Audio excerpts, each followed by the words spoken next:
Так, бүгін біз жаңа көрдік, фигуралар, фигуралар қандай мағына беретін, линиялар қандай мағына беретін, И 2 минуттық жаттығуымызды жасап алдық. 2 минуттық жаттығудан кейін біз сол жаңа фигураларды сезіну үшін, түсіну үшін біз осы бір нейрографический линия салып, жұмыстар жасап көретін боламыз. Ең алдымен оған бізге бірінші круг не дедік, жаңа біз қауіпсіздік, гармония, баланс дедік. Ең бірінші мысалға өзіміз қолымыз барған жерге, қолымыз қай жерге барады, сол жерге жаңағы дөңгелегімізді сызып аламыз. Жуан, әдемі қылып, қатты жуан керек емес. Сызып аламыз. И осыны біз нейрографический линиямен жалғастырамыз. Яғни белсендіре түсеміз деген сөз ғой. Екінші бізде 4-1 қараңыздар, бұл жерде фигуралар бір-бірлерімен жанасуы мүмкін, бір-бірімен қиылысуы мүмкін. Бір-бірінен алшақ жату керек деген тұжырым жоқ. Яғни бір-бірімен алшақта жатады, бір-бірімен жанасып та жатады, бір-бірімен неғып та жатады, қиылысып та жатады. Менікі қарасаңыздар қиылысты. Енді менде 3-1 салғым деп тұр. Прям так 3-1 үлкен болып шығып жатыр. Әр фигураны салып жатқан кезде оның мағынасына қарай отырып сезініңіз, не сезініп жатсыз, не байқап жатсыз өзіңізден, не ерекшелік болып жатыр сізде дәл қазір. Бұрыштарымызды, үшбұрыштарымызды, дөңгелектерімізді нейролиния арқылы белсендіреміз. Белсендіріп жатқан кезде қандай сезім болып жатыр, қолыңыз жұмыс істеп жатқан кезде қандай сезімдер болып жатыр, соған баса назар береміз. Одан кейін біз мына фигуралардың жанасқан жерлерін округлять етіп шығамыз. Яғни, мысалға мына бұрыштың жоғары жақ жанасты біз дөңгелек дейміз. Кейбір жерлерде болашақта сабақта түсінетін боласыздар. Кейбір тұстарда дөңгелектеу маңызды емес, қатты сондай жерлерде болады. Оны алдағы сабақтарда нейрографиканы өтіп жатқан кезде түсіндіріп өтемін. Қай жерлерде дөңгелектемеуге болады, қай жерлерде бұрыштарды қалдыруға болады деген сияқты. Осылай барлығын дөңгелектеп шығамыз.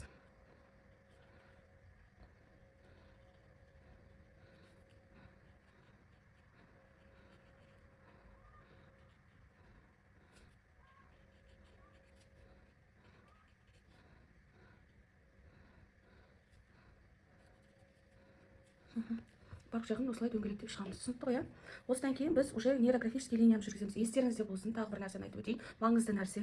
Нейрографикалық линиялардың барлығы төменнен жоғары қарай жүреді. Или мына жаннан жоғары қарай, мына жерге дейін шекарасы, және мына төменнен бастап мына жерге дейін шекарасы. Осы жерден жоғары қарай жүргіземіз. Енді нейрографический линия жүргіземіз. Ол үшін бізде маркердің үшінші жағын аламыз. Енді қараңыз, мен қазір телом қалай, денем қалай жіберді, солай қарай нейрографический линиямды сыздым, нейрографикалық линиямды, нейролиниямды. Енді мен қолым жоғары қарай жүргізіліп тұр, мен бұрамында былай қарай шығарамын. Яғни біз қалыпты жүріп қойған, қалыпты үйреншікті нәрсемізден теріс қарай жүреміз.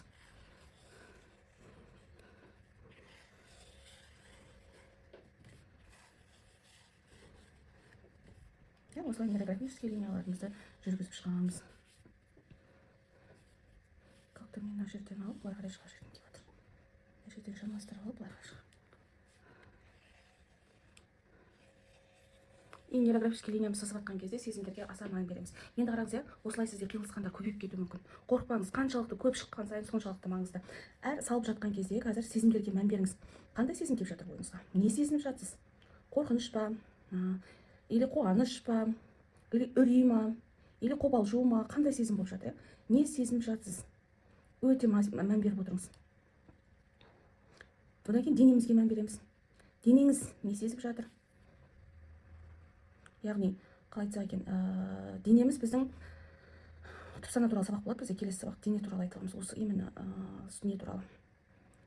Қалай болады, қандай жағдайда біздің қай организм шынайы сөйлейді, қайсысы жалған сөйлейді деген тақырып болады бізде. Сол тақырыпта тереңінен талқылайтын боламыз. Каждый нейрографический линияны сызып жатқан кезде ойланып өз-өзіңізге есеп беріңіз. Не сезініп жатсыз? Көбінде білесіздер ма, тағы да бір сабақ болады бізде. Именно осы нейрографикалық линияларды сызып жатқан кезде біз қандай кедергілерге тап келеміз, сол түпсана сабағын өткен кезде айтып өтемін барлығын. Бүгін кішігірім қазір айтып өтейін. Ең бастысы жаңағы осыны сызып жатқан кезде біз қарсылық сеземіз. Одан кейін қарсылықтар сеземіз, осын агрессия сеземіз, уже жақтырмай, ашулану, құдай не деген бітпейтін нейролиния деген сияқты, сондай нәрселерді сеземіз. Бірақ егер де соған қарамай, шын мәнісінде өміріңізде өзгеріс болған қаласаңыз, онда сіз салған суретіңіз оказывается аяқтай. Сосын тағы да бір инсайт, жақсы айтып кететін нәрсе, жақсы нәрсе, ол қандай жағдай болмасын, нейрографический линия салғаннан кейін осылай сіздерде шықты ғой бұрыштар, иә. Бұрыштар шыққаннан кейін сізді көбінде ми неғыла бастайды, айналдыра бастайды. Сол кезде балаңыз жылап қалады, или біреу сізден үйде отбасы мүшеңіздің біреу бір нәрсе сұрап қалады, мына тұрып затым тауып бере салшы деп қалады. Әйтеуір бір жағдай болады. Или сіз жұмыс істеп жатқан жерге кедергі жасап біреу келіп қалады, оларға барынша түсіндіруге тырысыңыз, және орныңыздан мына бұрыштарды дөңгелектеуді бітпей жатып, мысалға мен келіп қалып, мен қызым келді да бір нәрсе деп сөйледі, мен соның жеке жұмысымен тұрып кетпеуім қажет. Яғни мен бұрыштарым бітпейінше мына орнынан тұрмай аяқтауға тырысыңыздар. Сондықтан көбінде осы нейрографика сабағының тапсырмасы берілген кезде оңашалау уақытты таңдап сол уақытқа жұмыс жасаңыздар. Онлайн болғаннан кейін сіздерге тиімді ғой, уақытты өздеріңіз таңдайсыздар. Мен қазір видеоны жылдамдатамын да, солай жаңағы не істейміз, барлығын тез көрсететін боламын.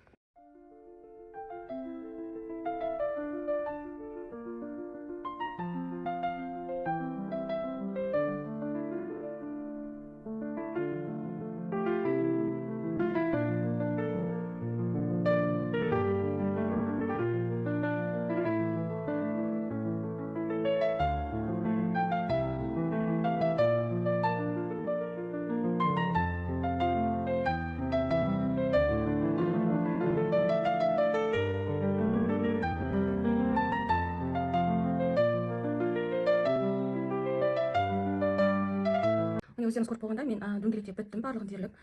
И осы жерде сіздер қағаздарыңызды қолдарыңызға алып алып, айналдырып, былай айналдырып көрсеңіздер болады. Егер болашақта бояп жатқан кезде басқа да жаңағы нелерді көріп қалсаңыздар, хилстарды, жанасуларды көріп қалсаңыздар, округлять етіп отыра беріңіздер, хорошо, дөңгелектеп отыра беріңіздер. Оның ешқандай нәрсесі несі жоқ, зияны жоқ, иә. Одан кейін мен сіздерге тағы бір линия түрімен таныстырып өткім келеді. Ол вселенныйға отправить ететін линия, бірақ оның алдында біз осы фигуралардың ішінен өзіміздің жанымызға дәл қазір қайсысын қалап тұр? Қауіпсіздікті ма, тұрақтылықты ма, жоқ бірден алға шабып беретін драйв, лидерлікті ма, или может быть сізде агрессиялық сезім болып тұр ма, қандай сезім болып тұр? Сол сезімнің бұрышын қаралап анығырақ, чем басқа фигураға қарағанда анығырақ етіп ерекшелеп шығыңыздар, иә.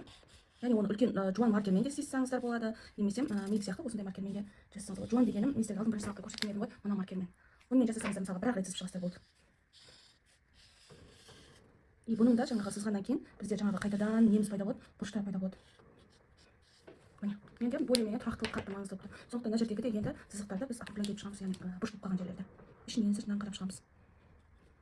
Мысалы мен жан дүнием көбінде осы қазір бір тұрақтылықты қалап тұр, сенімділікті, тұрақтылықты, иә, бір бастамаға деген жауапкершілікті қалап тұр. Сондықтан менде осы нәрсе шықты. Просто ішкі жан дүниеңізге мән беріңіздер, қаттырақ мән беріңіздерші. Не қалап тұр? Одан кейін шын мәнісінде барлық нәрсе ішінде шынайы болатын тек біз өзімізбен өзіміз және жалғыз қалғанда ғана ғой. Жаңағы біз өзімізге ғана шынайы боламыз. Егер біз өзімізді алдайтын халге жететін болсақ, онда уже біздің подсознаниемізде тағы да біраз жұмыстар бар деген сөз. Сондықтан шынайы болыңыз. Қандай сезім келіп тұр қазір? Сізді осыны салу барысында көптеген негативті эмоциялар келуі мүмкін, кедергілер келуі мүмкін, жаңағы айтқандай, Құдай, неге салдым, неге жасадым бұл нәрсені деген сияқты. Сондай нәрселер болса, сол агрессияның басын сіз өміріңізді өзгертуге келдіңіз. Сіз сарынды, қалыпты өмірден табысты, ерекше ханымға айналуға арналған курсқа келдіңіз. Сіз осы курстан кейін бітіргеннен кейін сізге қандай нәтиже болғанын қалайсыз, не өзгеріс болғанын қалайсыз? Сол нәрсені мән беріңіз, иә. Бұл туралы да біз алдағы сабақтарда айтатын боламыз. Одан кейін жаңа мен сіздерге айттым, иә, орыстар айтады, біз отправляем на вселенную деп айтады да. Біз жаңағы біз мұсылман халқымыз ғой, иә, бұл жерде барлығымыз мұсылман халқы болғаннан кейін біз вселенныйға, Құдайға, Богқа емес, біз өзіміздің жаратушымыз Алла тағалаға жібереміз. Біз өзіміздің қалағанымызды айттық, алдағы нейрографикаларды тереңнен түсінесіздер бұл сөзді де. Егер дәл қазір түсінбей жатсаңыз, ешнәрсе етпейді, 2-3 рет қайталаңыз, салыңыз, жасап көріңіз, иә. Сонда ғана түсіне бастайсыз. Түсінбеу это нормально. Оны алдағы таңда түсіне бересіздер. Мен қазір бірінші сабақ қазір сіздерге тек нейролиниямен танысу, фигуралармен таныстыру, дөңгелектеумен танысу, жаттығулармен танысу болып жатыр ғой бізде, иә. Алдағы 4 алгоритм бар. Бұл бірінші алгоритмге жатпайды. 4 алгоритм бар. 4 алгоритмді салып жатқан кезде сіздер қазіргі мен айтқан нәрсенің бәрін түсінетін боласыздар. Яғни қазір біз Алла жолына линия жібереміз. Ол линиялар белгілі бір линияның, нейролинияның үстін басып жүруі мүмкін, немесе өз алдына жаңа линия пайда болуы мүмкін. Мысалға, одан кейін Алла тағалаға жіберетін, яғни армандарымызды орындауға біз қаладық, айттық, бізге не керегін түсіндірдік, жеткіздік, және ол бізге қандай эмоция сыйлайтынын түсіндірдік. Енді соны біз Алла тағалаға жіберген кезде Алла тағала ары қарай орындау процесін өзі жүзеге асырады. Біз айттық, жеткіздік болды, соның линиясын сызатын боламыз. Яғни менде одан кейін ол шетағы жоғары жақтан төмен қарай жүреді. Енді мұқият болыңыз. Нейролиния төменнен жоғары қарай жүреді дедік қой, иә. Ал Аллаға жіберетін линиямыз жоғарыдан төмен қарай. Яғни Алла тағала біздің қалаған нәрсемізді, иә, біздің қалаған жан дүниемізді, қалаған нәрселерді бізге Алла тағала өзі орындап бізге нұрын шашады деген сөз, иә. Біз Алла тағалаға жібердік. Мына жерде қарасаңыз бір линияның үстінен басып бастады да менікі, бірақ жаңа басқа линия қосылып кетті. Мысалы мен осы жерде тағы бір линия жүргізгім келіп тұр. Қараңыздар. Ол линияны былай келте шығарғым келіп тұр. Оңай әрі және тез жететін жол жасағым келіп тұр, иә. Қараңыз енді. Мына линиямызды біз более-менее қалыңдау қыламыз. Бірақ қалың деген сөз енді прям қатты емес. Ана басқа нейролинияға қараған кезде ерекше көрініп тұратындай жасаймыз. Осы жерде тағы сұрақ пайда болады, Құдай ай, тағы округление басталды ма деген сияқты. Я, округление басталды, дөңгелектеп. Бұл жерде де линиялардың қиылысқан жерлерінің барлығын дөңгелектеп шығасыздар. енді қараңыздар, бірінші линияның мына бетін дөңгелеттеңіз, одан кейін ішкі бетін дөңгелеттеңіз, сосын мынаның сыртын және ішін дөңгелеттеп шығыңыз. Сол кезде сізде қалып кетпейді, дөңгелеттенбей қалған нәрсе қалып кетпейді линия бұрыштар. Алғашында шынымен ақ сабақтар түсініксіз болады. Мен де өзі алғаш нейрографический линия салып жұмыс жасаған кезімде бір орыс апайлармен жасағам.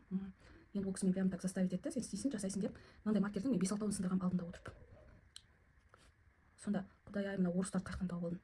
Оның да историясы ұзақ негізі. Кәдімгідей нейрографикалық линияға келу, нейрографический картинаға, нейрографик арқылы өзімен жұмыс істеуге келген кезде, ол керемет кедергілер болған менде. Кәдімгі сол күні жаңбыр құйып кетті. Бірге барамыз деген подружкам бармай қойды. Енді прям айта алмаймын, еще тағы да бүгін офисте емес, үйде қабылдаймын деді ол кісі маған. Үйіне қора арқылы кірдім ғой, прикиньте. Сөйтіп құдай-ай, мыналарды қаяқтан таптым. Енді орыстардың шошқа қорасымен кіріп сабақ өтем ба деп. Сондай болмай, хоть хотя бы қалада тұрамыз ғой, қоқыс қалада тұрса да сондай мал шаруашылығымен айналысады екен қаланың ортасында жер екен. Малдар бар екен, қоралары. Енді шошасы бар ма жоқ па білмеймін, бірақ тауығы точно бар екен. Жаңа біз фигура таңдадық қой, иә? Мысалы мен тұрақтылық таңдадым, енді қандай сезім келіп жатыр? Алла тағалаға жіберіп жатқан кезде, осы тұрақтылық туралы жіберіп жатқан кезде не ойыма келіп жатыр, қандай установкаларым келіп жатыр, соған да баса назар аударамыз, иә? Міне бізде уже біз вселенныйға отправить еттік, Алла тағалаға жеткіздік. Енді біз осы суретімізге күш энергия беру үшін суреттеп бояйтын боламыз. Ол үшін біз 4 түрлі, ары кетсе, мынандай карандаштан 4 түрлі түс қана таңдайсыз. Лажы болса ашық түстерді таңдауға тырысыңыз, иә? Мен білесіздер ма? Былай таңдағым келіп тұр, білесіз ме? Міне осы 4 түстен мен қазір бояп шығатын боламын. Қазір енді мен видеоны жылдамдататынға қоямын, иә?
Міне біздің неміз нейрографический картинкамыз аяқталды. Сабақ сіздерге түсінікті болды деп ойлаймын. Осы осындай жұмыстарыңызды, мен сияқты салған жұмыстарыңызды міндетті түрде орындап, 3 күннің ішінде орындап, барлығын нейрографический линияларға қолдарыңызды жаттықтырып, әбден, солай менің инстаграм парақшамды, қазір мен қалдырып өтемін астына, инстаграм парақшамды міндетті түрде белгілеп, инстаграмдарыңызға отметка жасаңыздар. Мен сол жақтан каждый историяның барлығын ашып қарап, сіздерді не істеп шығамын, тексеріп шығамын жұмыстарыңызды, хорошо? Егер де жұмыстарыңыз дұрыс емес жағдай болатын болса, жекелеріңізге шығамын. Егер жұмыстарыңыз дұрыс болған жағдайда, мен сіздерге ешқандай ответ бермеуім мүмкін. Келістік қой, рахмет, қайырлы білім болсын.